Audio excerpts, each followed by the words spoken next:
হাসিনার তত্ত্বের তাউজ দখল হইয়া যাইত, কথা সত্য। কাওয়াও কইছে না গণভবন দখল হইয়া যাইত। কেরে কাওয়া ক্ষমতা ছাড়া হবু, এটা যদি গণহত্যার সাফাই হয় তাইলে 1971-এর 25শে মার্চ পাকিস্তানি সেনারা কি অপরাধ করেছিল, টিক্কা খান ইয়াহিয়া খান কি অপরাধ করেছিল, এই ক্ষমতা কোনো মতে ঠেকা দেওয়ার জন্য আগে এসেছিল মাত্র 11 জন জেনারেল। তাদের আমাদের চিনা রাখা দরকার না, কারণ হাসিনা কইছিল না, তার বইয়ের মধ্যে লিখেছিল না যে এই যে সেনাবাহিনী, বিজিবি, পুলিশ, তাদের পরিবার এই দেশে থাকে। তো আমরা একটু চিনে রাখি, হাসিনার প্লেবুক নিয়ে আমরা খেলি। আপনাদের আগে একটা কথা কইয়া নি, হাতে যতদিন বন্দুক আর কমান্ডে সেনা আছে ততদিন তোমাদের দাম। তারপরে কেউ কালো তোমাদের এইবার তোমাদের তুলিব ফেনা, দেখি কোথাও পাও এততে না। দুনিয়ায় কোনো শুল্টির মধ্যে হান্দায় রক্ষা পাবে না। হাসিনা ক্ষমতায় থাকুক চাই না থাকুক। আসেন আমরা ক্ষণিকের পুত্রগুলারে দেখে নিই, চিনে রাখি আজকের দিনে টিক্কা খান জাউরা কারা ছিল। সেনাবাহিনী তার যতখানি প্রেস্টিজ হারাইছে, গালি খাইছে, ঘৃণা অর্জন করছে, তা এই কয়টার জন্যে। যদি শান্তি মিশন জয় বাংলা হয়ে যায় তাহলে এই কয়টার জন্যই হবে। এই কয়টার টাকা পয়সা পাবে, বাড়ি গাড়ি পাবে, হয়তো চিন্তা ছিল ভবিষ্যতে এই মন্ত্রী এমপি হবে। কিন্তু সেনাবাহিনীকে যে পাবলিক সোনাবাহিনী ডাকা শুরু করেছে, নোটির পোলা বলতেছে, এটা কোনোদিন বুঝতে পারবেন না। আজ থেকে 10 বছর আগে কল্পনা করতে পারে নাই যে সেনাবাহিনীকে বাংলাদেশের মানুষ মুখ ছুটায় গালি দিবে। ভাবছেন? ভাবেন নাই। আপনাদের বাজেট নিয়ে কথা বলবে, ভাবিছেন? ভাবেন নাই। রিটায়ার করার পরে আপনি আর্মিত কাজ করেছেন, এটা বলতে পারবেন না। যাই হোক, জাউরাদের দেখি। জেনারেল ওয়াকারুজ্জামান ও গেলে হাসিনার আত্মীয়, আর্মি চিফ। ও গেলে আর্মি চিফ হবার পারে না, কারণ শুনেছি, আমি সত্য মিথ্যা জানি না, যে হার্টের কোনো সমস্যা থাকলে নাকি আর্মি চিফ হওয়া যায় না। তো ওর নাকি হার্টের সমস্যা আছে, মানে ওর নাকি হার্টের মধ্যে কি লাগানো হয়েছে আর কি। আচ্ছা, 2 number lieutenant general Mujibur Rahman, quarter master general. আর 3 নাম্বার জাউরা lieutenant general Mohammad Shahinul Haque, chief of general staff, CGS বলে। এজ এ brigadier general Imran Hamid, commander 46 brigade. এই হচ্ছে ওই যে ওই কইছিল না নির্মূল কর্মু, ওই যে ওই হারামজাদা। এটা হচ্ছে brigadier general SM Zakaria Hossain, এটা কমান্ডার 14 স্বতন্ত্র ইঞ্জিনিয়ারিং ব্রিগেড। এরই লোকজন করেছিল ওই যে এখানে একটা লাগানো, ওই যে বিদ্যুৎ চমকের লাগানো, এটা গেল ওর পোলাবান। Brigadier general Nazim, director military operations. Major general Mostasinul Baki, group commander, Bangladesh army aviation group. এই যে সমস্ত ইয়েগুলো উড়েছিল না, ওই যে ড্রোন ফ্রোন উড়েছিল না, এই হারামজাদা তুলিছিল এটা। এটা হচ্ছে major general Shakil Ahmed, GOC Rangpur cantonment. আর এটা হচ্ছে major general Khaled Al Mahmud, GOC Bogura cantonment. হারামজাদা তুই আর জায়গা পেস নাই, আমার বাড়ির যে বসিস তুই, হ্যাঁ উঠি যে সামনাছু। 10 number major general Sheikh Sarwar Hasan, GOC Cox's Bazar cantonment. 11 number brigadier general Khaled Kamal, operation commander PGR। পাশার চামড়া তুলে নেওয়া হবে তোমাদের নোটের পোলারা, যদি সৈনিকেরা ধরে থাপড়ায় তাহলে আমরা ছেড়ে দিব। যাই হোক, কয়ে রাখলাম যে কাগেরে ধরা হবে, সেটা আমরা লিস্টি করে রাখছি। দুনিয়ার কোথাও জায়গা হবে না। আর বাংলাদেশে তো হাসিনা চিরজীবন থাকবে না। হাসিনা জয় বাংলা হইলে তোমাদের কি অবস্থা হয় দেখবে। এবার আসেন, নতুন খেলা শুরু হয়েছে, সেটা দেখি। ভারত তার এ টিমকে পতনের হাত থেকে বাঁচানোর জন্য মাঠে নামাইছে তার বি টিমের সদস্যদের। মার্কামারা ভারতীয় দালালদের নেতৃত্বে একটা তথাকথিত গণশুনানি কমিশন গঠন করা হয়েছে সারা দেশে চলমান হিংসাত্মক ঘটনাবলী তদন্ত করার জন্য। এর সভাপতি হইল বিচারপতি মতিন, আর সহসভাপতি সুলতানা কামাল। দুটাই মার্কামারা। আপনারা সুলতানা কামালের চেনেন, কিন্তু মতিনের চেনেন না। আসেন, মতিন আসলে কে, এটা আমরা একটু খুঁজে দেখি। হ্যাঁ, আপনি যদি এই দুটার অতীত একটু ঘাটেন তাহলে পরিষ্কার হবে যে এই কমিশনের উদ্দেশ্য হইল হাজার হাজার ছাত্রদের হত্যা, জখম, নির্যাতন, জেল জুলুম, লাশ চুরি, কারফিউ দিয়া যে ইন্টারনেট বন্ধ করে তার আড়ালে খুনি হাসিনা যে মানবতা বিরোধী অপরাধ করেছে, স্নাইপার দিয়া মারিছে, তার থেকে তার দায় মুক্তি দেওয়া, কোনো আন্তর্জাতিক তদন্ত বা জাতিসংঘের অধীনে তদন্তের সম্ভাবনা নস্যাৎ কইরা দেওয়া, একই সাথে একটা তদন্ত খেলা চালু কইরা আমাদের চলমান আন্দোলন থেকে জনগণের দৃষ্টি সরায় দেওয়া। হাসিনার এটা প্ল্যান। আপনি দেখবেন হাসিনা নিজেই তার মন্ত্রীদের বিরুদ্ধে তদন্ত দুদক লাগায় দেয়, তারপরে দুদক এসে কয় ঠিক আছে, কোনো সমস্যা নাই, বুঝেছেন? সবগুলা করেছে। এই যে এই যে ইয়ে আছে না, এই যে মাদারসোদ আলী, যে মোদাসের আলী আছে না, ওর পিছেও কিন্তু লাগাইছিল দুদক। তারপরে কইছে ক্লিন, বুঝছাও? এই যে বিচারপতি মতিন কে, এই হচ্ছে সেই কুলাঙ্গার যে বাংলাদেশের জাতীয়তাবাদের অন্যতম প্রধান প্রতীক, আমার দেশ পত্রিকার সম্পাদক ডক্টর মাহমুদুর রহমানকে ভিত্তিহীন মামলায় আইনে যে সর্বোচ্চ সাজার বিধান আছে না, তার চেয়ে অধিক সাজা প্রদান করছিল। 2010 সালের আগস্ট মাসে আপিল বিভাগ 3 দিন ধরে মাহমুদুর রহমানের বিরুদ্ধে একটা আদালত অবমাননার অভিযোগের শুনানি করে। আদালতের যে বেঞ্চে শুনানি হয় তার 2 নম্বর বিচারক ছিল মতিন। এর মধ্যে সবগুলো আছে, কিন্তু ওই যে খাইরুল আছে না, এরা হারামজাদা শুয়ারের বাচ্চা, আর আছে না ওই যে মিজান, এই যে আমাদের সিনহা, ও কলে ছিল, সব কয়টা মার্কা মারাগুলো ছিল। এই যে দেখেন, এই যে রায় ট্রান্সক্রিপ্ট, হ্যাঁ, এই যে মতিনের নাম প্রথম পাতায়, প্রধান বিচারপতির পরেই। শুনানির সময় মতিনের আচরণ সম্পর্কে মাহমুদুর রহমান একটা বই লিখেছিল, জেল থেকে জেলে, ওই বই থেকে আমি একটু পড়ি। হ্যাঁ, শুনানির প্রথম দিন থেকে বিচারপতি এম এ মতিন, বিচারপতি এবিএম খাইরুল হক এবং বিচারপতি এস কে সিনহার আক্রমণাত্মক ভূমিকা লক্ষণীয় ছিল। প্রধান বিচারপতি মোহাম্মদ ফজলুল করিম মাঝে মাঝে মন্তব্য করছিলেন। বিচারপতি শাহ আবু নাইম মমিনুর রহমান গম্ভীর মুখে কেবল শুনেই গেছেন। বিচারপতি এম এ মতিন গত 3 দিনে অন্তত 6বার বলছেন সংবাদ সত্য না মিথ্যা এটা বিচার্য বিষয় না, সংবাদ প্রকাশ করায় আদালতের কোনো অসম্মান হয়েছে কিনা সেটাই মূল প্রশ্ন। কথা বলার অনুমতি পেয়ে স্ট্যান্ডের দিকে এগোচ্ছি আর ভাবছি সূচনাতে আদালতের মনোভাব স্পষ্ট। মাইক স্ট্যান্ডে কাগজপত্র রাখার জায়গায় আমার দলিল দস্তাবেজ ঠিক মতো রাখতেও পারিনি। দ্বিতীয় দফার আক্রমণ এলো। এবারের লক্ষ্য আমি। বিচারপতি এম এ মতিন অনেকটা ধমকের সুরে বললেন, লিখিত এফিডেভিটের বাইরে আমি কোনো কথা বলতে পারবো না। এই আঘাতের জন্য প্রস্তুত ছিলাম না। বেঞ্চ থেকে অপমানের চূড়ান্ত করা হলো আমাকে। আমি নিজেকে এই সেই মনে করি। সম্পাদক হওয়ার কি যোগ্যতা আছে আমার? আমি অ্যাপ্রেন্টিস সাংবাদিক হওয়ার জন্য কখনো পরীক্ষা দিয়েছি কিনা? আমার তুচ্ছ শিক্ষা দীক্ষা। আমি এতই অভব্য যে বিচারপতিদের নামের আগে মাননীয় লিখতে হয় তাও জানি না। সাংবাদিকতা না জানা আমি একজন চান্স বা দৈবক্রমে সম্পাদক, চান্স এডিটর। এই যে এই কইছিল, হারামজাদা কইছিল মতিন। ইত্তেকার আক্রমণে ধূলিসাৎ করে দেওয়া হলো আমাকে। বিচারপতি এম এ মতিন রুলিং দিলেন, আদালত অবমাননার মামলায় সত্য কোনো কৈফিয়ত না, ট্রুথ ইজ নো ডিফেন্স। মানে সত্য এইটা কোনো কৈফিয়ত হইতে পারে না, এটা কইছে এই আরামজাদা। বেঞ্চের বৃদ্ধপ্রাত্যক মন্তব্যে হাসির তোরে আমার ক্ষীণ কণ্ঠ চাপা পড়ে গেল। চারপাশ থেকে আঘাতের পর আঘাত ঠেকানোর ব্যর্থ চেষ্টায় শেষ পর্যন্ত পরাজিত হতেই হলো। চরম বৈরী পরিবেশে কেবল মনের জোরে টিকে থাকা অসম্ভব বোধ হলো। গভীর হতাশায় নিমজ্জিত হলাম। এই বৈরী আদালত মাহমুদুর রহমানকে 6 মাসের কারাদণ্ড, 1 লাখ টাকা জরিমানা, অনাদায়ে আরো 1 মাসের জেল এই রায় দেয়। বাংলাদেশের ইতিহাসে এর আগে কাউকে মানহানির মামলায় এইরকম দণ্ড দেওয়া হয়নি। বিচারপতি নামধারী এই মতিন এই অভূতপূর্ব দুষ্কর্মের অন্যতম কারিগর ছিল। আদালত অবমাননা মামলায় 1 লাখ টাকা জরিমানার বিধান আমাদের দেশের আইনে নাই।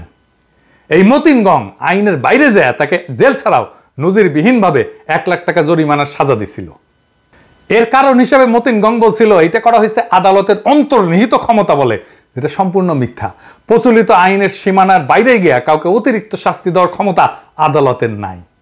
অথচ প্রধান বিচারপতি হওয়ার ইঁদুর দৌড়ে খুনি হাসিনাকে তোষামত করার অসুস্থ বাসনা থেকে এই কুলাঙ্গার তার সহযোগীরা ডক্টর মাহমুদুর রহমানকে কেবল শুনানি চলাকালে অপমান করে নাই, অন্যায় শাস্তি দেয় নাই, উপরন্ত আইন বহির্ভূতভাবে অতিরিক্ত সাজা দিছে। তো মাহমুদুর রহমানের দোষ কি?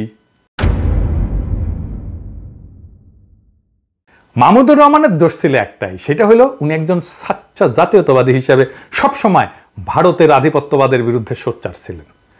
ভারতের সেবাদাসরা তাই তাকে শাস্তি দিতে মরিয়া হইয়া যায় এবং শেষ পর্যন্ত তারা দেশ ছাড়া করে। তার উপরে হামলা হয় আদালতের প্রাঙ্গণে। মতিন আসলে সেই দিল্লি দাস দলেরই এক প্রধান পান্ডা। নরকের কীট এই বদমাইশ মতিন এখন আসছে বালের গনেরিয়া কমিশন নিয়া। এই গনেরিয়া কমিশন তো হোগা দিয়ে হামলায় দিব শুয়ারের বাচ্চা। এই গনেরিয়া কমিশনের দ্বিতীয় পান্ডা হইল খুনি হাসিনা তথা ভারতের অন্যতম শীর্ষ লেসপেন্সার সুলতানা কামাল। এর সম্পর্কে আর কিছু বলি না, আপনারা জানেন। এই গনেরিয়া কমিশন এমন সময় গঠন করা হইল যখন গণখুনি হাসিনা মানবতা বিরোধী অপরাধের বিশ্বাসযোগ্য এভিডেন্স পাওয়া গেছে এবং আন্তর্জাতিক অপরাধ আদালতে তার বিরুদ্ধে মামলা দায়ের করার ভিত্তি তৈরি হয়েছে এবং অনেকেই কাজ করতেছে, সিরিয়াস কাজ করতেছে। ইতিমধ্যে আমরা কয়েকজন আন্তর্জাতিক বিশেষজ্ঞদের সাথে প্রাথমিক আলাপ করছি এবং তাদের পরামর্শ মোতাবেক তথ্য প্রমাণ সংগ্রহ করা শুরু করছি। আমি নিজে আপনাদের অনুরোধ করছি তথ্য প্রমাণ পাঠাতে, অন্যরাও করছেন। এই গনেরিয়া কমিশন প্রবাসী বাংলাদেশিদের এই উদ্যোগ নস্যাৎ করার জন্য গঠন করা হয়েছে। আমরা শুনলাম না এত গুরুত্বপূর্ণ উদ্যোগ না হইতেছে, প্রকাশ্যে কোনো আলোচনা হইল না, হঠাৎ কইরা সুলতানা কামাল আর ফটকা মতিন হাজির হইল এই কমিশন নিয়ে। ছাত্রদের উপরে সীমাহীন বর্বর আক্রমণের 2 সপ্তাহে কিন্তু তাদের কোনো আওয়াজ পাওয়া যায় নাই। কোথায় ছিল তারা যখন খুনি হাসিনার বাহিনীরা ছাত্রদের ভিনদেশি হানাদারদের মতো হামলা কইরা খুন জখম করতেছিল, ব্লক রেড করতেছিল? তারা এই বালের কমিশনটার নাম দিল জাতীয় কমিশন। জাতির সাথে কথাবার্তা নাই, জাতি জানতেও পারলো না, কিন্তু জাতির নামে কমিশন হয়ে গেল। কি চমৎকার কথা, একেবারে খুনি হাসিনার ডামি নির্বাচনের মতো। আমরা খুব ভালো করে বুঝি যে এই ডামি গণেরিয়া কমিশনের আসল মতলব হইল এর মাধ্যমে খুনি হাসিনা আর তার নেতৃত্বে সংগঠিত মানবতা বিরোধী অপরাধের দায় চাপাইয়া দিবে অন্যের উপরে। আমরা এই কমিশনের বিভিন্ন পদে যাদের নাম দেওয়া হয়েছে তাদের আহ্বান জানাই তারা যেন এই দুষ্টু উদ্যোগ থেকে নিজেদের নাম প্রত্যাহার করেন, না হইলে গণদুশ্মন হিসেবে বিবেচিত হবেন। তারা যদি প্রকৃতই বাংলাদেশের চলমান মানবতা বিরোধী অপরাধের তদন্তে পজিটিভ ভূমিকা রাখতে চান, তাহলে আন্তর্জাতিক অপরাধ আদালতে মামলা দেওয়ার যে প্রক্রিয়া প্রবাসীরা ইতিমধ্যে শুরু করছেন, সেই উদ্যোগে সামিল হওয়ার আহ্বান জানাই। এটা নিয়ে আমি আপনাদের বিস্তারিত জানাবো, কারা এটা করতেছে, কিভাবে হচ্ছে, এটা আমরা জানাবো খুব শীঘ্রই, সম্ভবত এর পরের এপিসোডেই আমি জানাবো। এবং কাজ কিভাবে আগাচ্ছে, কিভাবে আমরা কাজটা করব, সেটাও আমরা জানাবো। এই গণকমিশনকে বলতেছি, যে গণকমিশনে মতিন আর সুলতানা কামাল আছে, সেটা আমাদের কাছে গণেরিয়া কমিশন। এর মধ্যে অনেক ভালো মানুষ আছেন, আমি অনেককেই ব্যক্তিগতভাবে চিনি। আপনাদেরকে আমি আহ্বান জানাবো, এই কমিশন থেকে নিজেদের নাম প্রত্যাহার করেন, অথবা এই 2 জনকে পাছায় লাথি দিয়ে বের করে দেন। এদের সাথে নিয়ে কাম শুরু করলে আমি কিন্তু পাছার চামড়া লাল করে দেবো সবারই। সরি করার টাইম পাইবেন না কেউ, আমি চিনি বা না চিনি, যতই ভালো মানুষ হন না কেন। আমার ক্ষুদ্র ভ্রাতার ভগিনীদের কইলে গণেরিয়া কমিশন একদম পশ্চাতে হামদায় দিবে। এর মধ্যে আমরা আবার দেখতে পেলাম আর একটা কাহিনী, কিচ্ছা। কিসে কিচ্ছা? সোহেল তাজ হঠাৎ করে উদয় হয়েছেন। একদিন এত বিকট গোলাগুলির মধ্যে নাকে তেল দিয়ে ঘুমাইতেছিলেন, বডি বিল্ডিং করতেছিলেন। বালের বডি বিল্ডিং করো। শেখ সেলিম পার্কিনসনের রোগী, শালা কথা কইতে মাথা কাঁপে, হাত কাঁপে। সে মিয়া তোমারে থাবড়ায়, আর তুমি বডি নিয়ে সে থাবড়া খাইয়া ঠাসি খাইয়া অভিমানে মন্ত্রিত্ব ছেড়ে দাও। ওই তো তোমার পৌরুষ। এখন জায়গায় উঠে পৌরুষ জায়গায় উঠছে, তাই না? সোজা চইলা গেলা ভাতের হোটেলের আরুনের কাছে, না নাস্তা খাইতে না। সে গেল তার হঠাৎ জাগ্রত বিবেকের তাড়নায় আন্দোলনের 6 জন সমন্বয়কদের খোঁজ নিতে। নিজের সম্মানের খোঁজ নাই, আরেকজনের খোঁজ নিতে গেছে। আচ্ছা সোহেল তাজ, বুঝলাম আপনার বিবেক আছে, কিন্তু আপনি কি বুদ্ধিও হারায় ফেলছেন? এককালে তো স্বরাষ্ট্র প্রতিমন্ত্রী ছিলেন, এই হারুন ফারুনদের বসের বস ছিলেন। আপনি কি জানেন না যে হারুন চলে খুনি হাসিনার নির্দেশে? আপনি কেন তাহলে হারুনের কাছে যাবেন? আপনি তো যাবেন খুনি হাসিনার কাছে। অন্তত পক্ষে আপনার বোন, যিনি ডামি নির্বাচনে এমপি হয়ে এখন খুনি হাসিনার একজন প্রতিমন্ত্রী, সেই অর্থে তার অপকর্মের দোষর। আপনি তো তার কাছে যাইতে পারতেন, আপনার বোনের কাছে না। আপনি গেলেন হারুনের ভাতের হোটেলে। মানে আপনি কি বাংলাদেশের মানুষের বেকুব ভাবছেন? হ্যাঁ, আপনি তো মিয়া প্রকৃত অপরাধী হাসিনাকে তার অপরাধ কর্মের দায় থেকে আলাদা করার জন্য হারুনের ওখানে গেছিলেন। আমি যদি বলি হারুনকে ফাঁসিতে গেছিলেন, তাহলে কি ভুল হবে? আর সেই সাথে আপনার তুলনামূলক ক্লিন ইমেজ ব্যবহার করে জনগণকে এই ধারণা দেওয়ার চেষ্টা করেছেন যে আওয়ামী পরিবারের সবাই খারাপ না, আওয়ামী পরিবারের সব কটা জাউরা, 2 জেনারেশনের খানদানি জাউরা, আপনি সহ। খামাখা টাইম নষ্ট করেন না। আপনার নিজের বোন যখন খুনি হাসিনার দোষর, তখন আপনি তো নিজেকে আওয়ামী লীগের হিউম্যান ফেস হিসেবে বিশ্বাসযোগ্যভাবে উপস্থাপিত করতে পারবেন না। বরং পাবলিক বুঝা যাবে যে আপনি হইতেছেন ভারতীয় বি টিমের একটি ইম্পর্টেন্ট পার্ট। আপনার বাপও তাই ছিল। যাই হোক, ওইটা নিয়ে আর আমরা কিছু বলতে চাই না। আপনি কি বুঝতে পারতেছেন যে খুনি হাসিনার দিন শেষ, নাকি এখন আপনি ঘুমন্ত? আমরা ডাইনিকে টেনে নামাবই, আন্তর্জাতিক অপরাধ আদালতের কাঠগড়ায় তাকে তুলে ছাড়বই। আপনারা তাকে কিছুতেই বাঁচাইতে পারবেন না। এই ডাইনির পতনের সাথে সাথে ভাসানী সোহরাওয়ার্দীর হাতে গড়া ঐতিহ্যবাহী দল আওয়ামী লীগের রাজনৈতিক অপমৃত্যু ঘটবে, যেটা হয়েছিল মুসলিম লীগের ভাগ্যে। একই সাথে এদেশের উপর ভারতের সীমাহীন আধিপত্যের ইতি ঘটবে। আপনি আমেরিকায় তো ভালোই ছিলেন, ওইখানে ফিরে যান। খামোখা কেন হারুন ফারুনদের অফিসে ঘোরাঘুরি করে জুতার তলা ক্ষয় করবেন? জনগণের সন্দেহ আর দুর্নাম কমাবেন। আপনি গালি খাবেন, আপনার বাপও, মরা বাপও গালি খাবে, যাকে আমরা গালি দিতে চাই না আর কি। তবে যাওয়ার আগে আপনি একটা কাজ করতে পারেন, কিন্তু আপনার ভারতীয় বন্ধুদের এই কথাগুলো বুঝায় বলেন, এতে ওদেরই মঙ্গল। এইবার এক শহীদের গল্প দিয়ে শেষ করি, খুবই মর্মান্তিক গল্প। শুভশীল আশুলিয়ার চক্রবর্তী এলাকায় কেএসি ফ্যাশন লিমিটেডের সুইং অপারেটর পদে কর্মরত ছিলেন। ঝিনাইদহ জেলার সদর থানার মনোরিয়া গ্রামের বিকাশশীলের ছেলে। পরিবারের সঙ্গে আশুলিয়ায় জিরানি বাজার এলাকায় একটা ভাড়া বাসায় থাকতেন। পরিবারের 2 ভাইয়ের মধ্যে শুভই ছিলেন ছোট। গত 20 জুলাই বিকালে ঢাকায় সাভারে সংঘর্ষের সময় গুলিবিদ্ধ হন শুভ। পরবর্তীতে চিকিৎসাধীন অবস্থায় 23শে জুলাই ভোর 5টা 4 মিনিটের দিকে শুভর মৃত্যু হয়। ঘটনার আগের দিন ধামরায়ে মামার বাসায় বেড়াতে যান শুভশীল।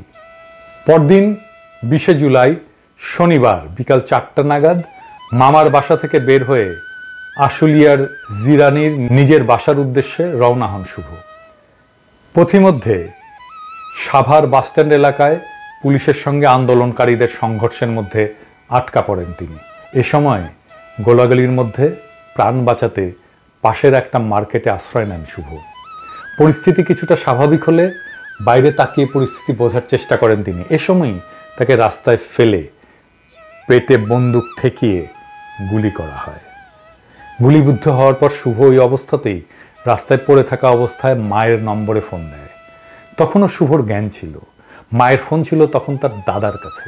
শুভর দাদা ফোন রিসিভ করলে শুভর সেই মুহূর্তের কথাগুলো ছিল এরকম: দাদা, আমি তো শেষ, আমাকে গুলি করছে দাদা। অনেক কাকুতি মিনতি করছি, আমার কোনো কথা শোনেনি। বলছি আমি গার্মেন্টসে চাকরি করি, তাও আমার কলার ধরে রাস্তায় টেনে এনে পেটে বন্দুক ঠেকিয়ে গুলি করেছে দাদা। শুভশীলের মা সাধনাশীল, সেও আর এক গার্মেন্টস কর্মী। তিনি হাসপাতালে শুভর সাথে তার শেষ কথাগুলো এভাবেই বলেন: হাসপাতালে গিয়ে দেখি আমার বাচ্চাটা বেডে পড়ে কাতরাচ্ছে। কান্দা কান্দা কয়, মা আমি আর বাঁচব না। হাসপাতালের বেডে শুয়ে একটু জল চাইছিল বাচ্চাটা আমার কাছে, বলছিল, মা আমাকে একটু জল দাও। খুব কষ্ট হচ্ছে মা, আমার শরীর অবশ হয়ে আসতেছে, আমি মনে হয় আর বাঁচব না মা, শেষবার একটু জল দাও মা। আমি আমার বাচ্চাটার মুখে শেষবার এক ফোঁটা জলও দিতে পারিনি। ডাক্তারদের অনেক অনুরোধ করছি, ডাক্তাররা বলছেন জল দেওয়া যাবে না। সেই যে গেল অপারেশনের থিয়েটারে, আর আমার ছেলেটা ফিরল না। আমার ছেলের পেট ফুটা হয়ে গুলি ঢুকে আর এক দিক দিয়ে বের হয়ে গেছে। কি কষ্টটাই না হয়েছে আমার মানিকের।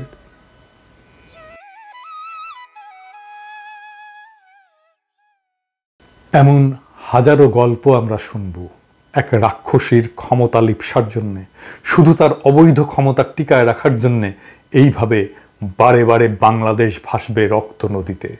তবুও দখল করে থাকা অবৈধ ক্ষমতার মস্তদে বসে সেই রাক্ষসীর মৃত্যু ক্ষুধা শেষ হবে না।